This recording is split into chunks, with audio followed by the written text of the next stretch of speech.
Ugh, those old wires. Look at all this stuff. It's completely decaying.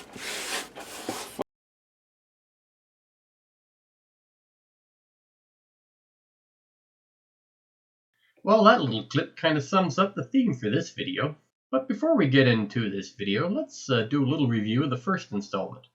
In part 1, I had a quick look at the overall external condition of the Little Master 4.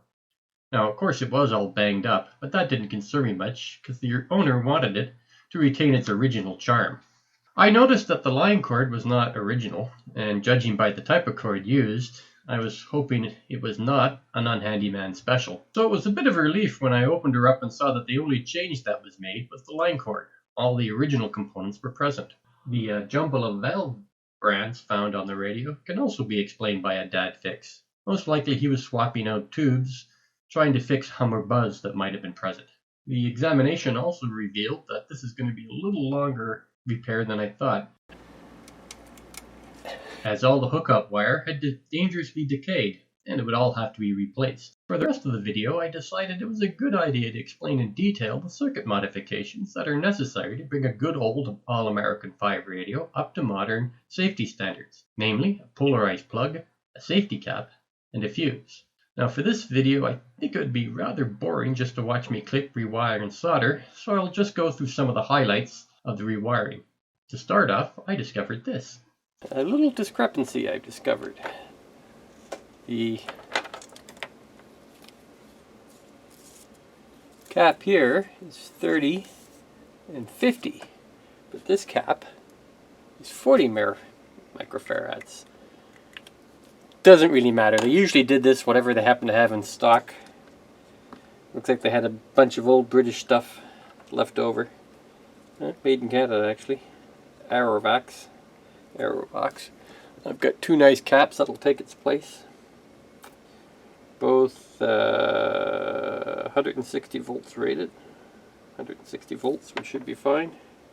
Most voltage we ever get on this is 120.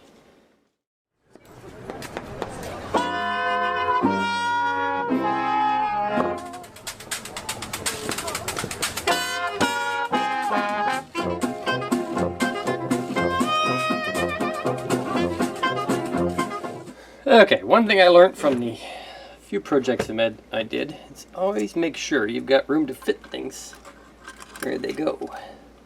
That goes in there, and that gives me lots of space if I put it that way. I had it the other way around, but that was not really good because it was blocking down there. It should be fine going that way. Okay.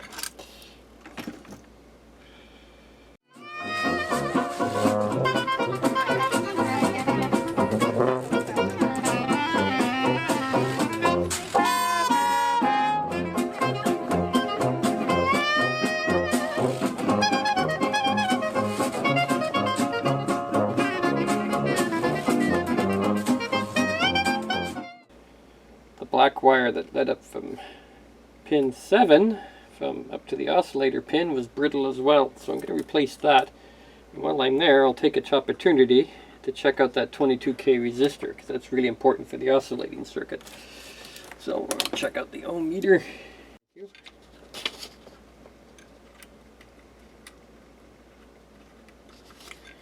And that should be 22K. Ooh, 27K, 29.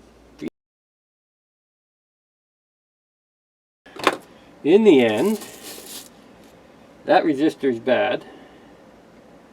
The 22K was bad. This I can't test, and it's too high.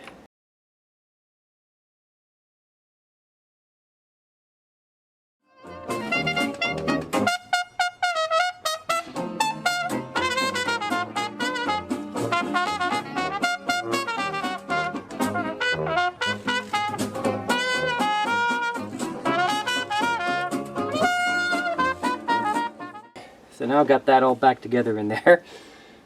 It was a little tricky. I still have to take out those wires. Put that one in there. Put the replacement wires in there for the whites. But, so, a new resistor, a new cap, and then I just got to do this top part here.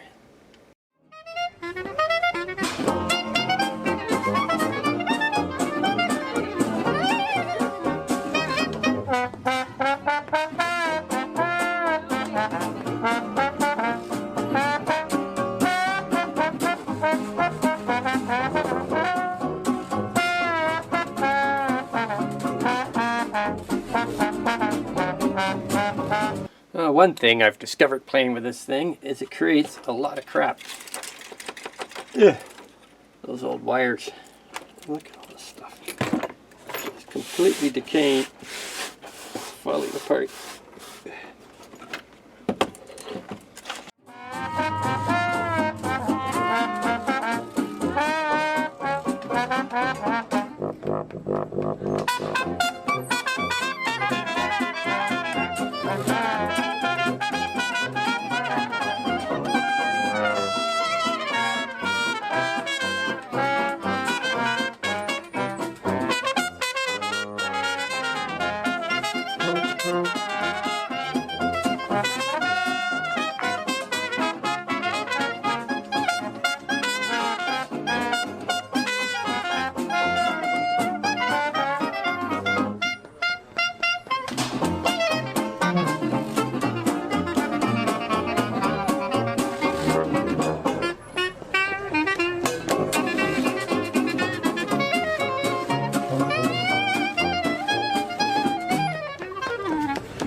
So, update quickly.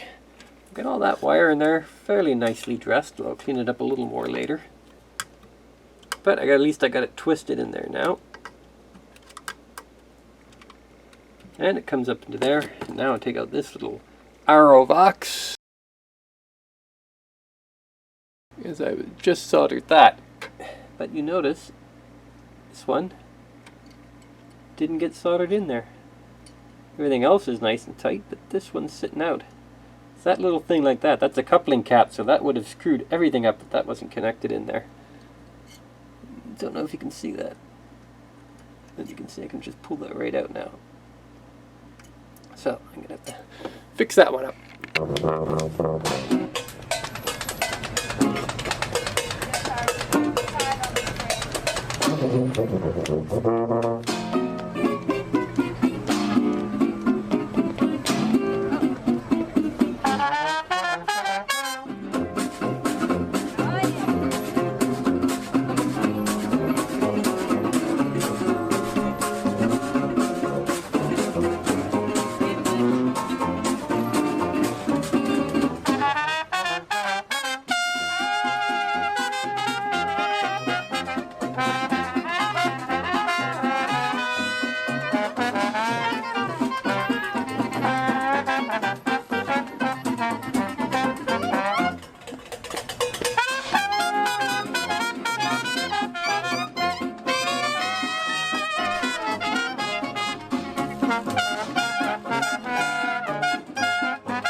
I did notice in here, that went out. Let's do a close inspection. I'll zoom in.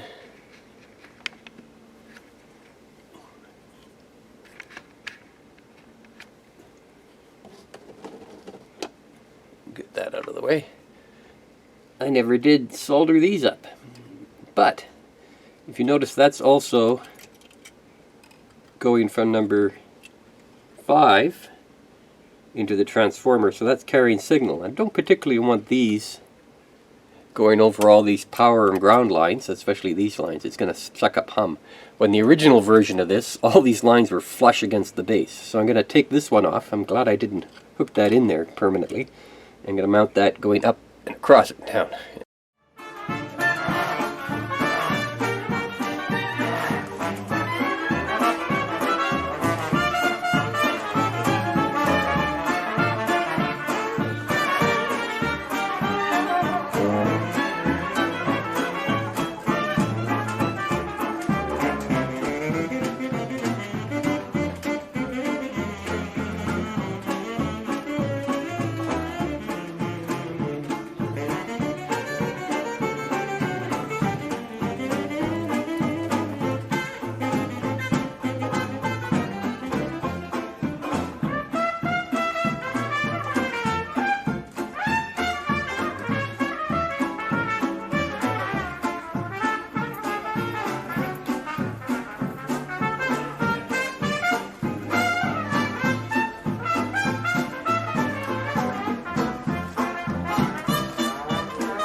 Well, of course, not done yet because I forgot to completely solder this one in.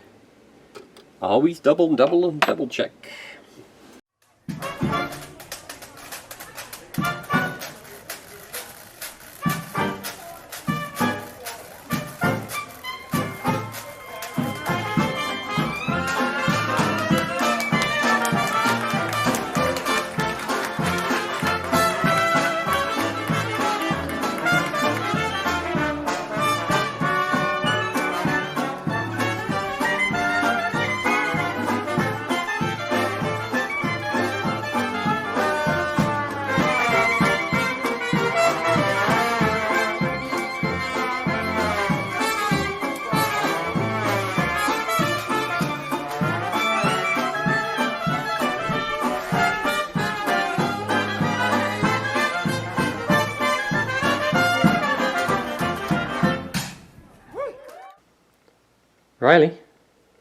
Riley, are you getting motivated to do more videos and work? Nope. No more videos or work. You really want to help out? No more helping? Oh well. Why don't you just go back to sleep then? Alright, see you later, Riley.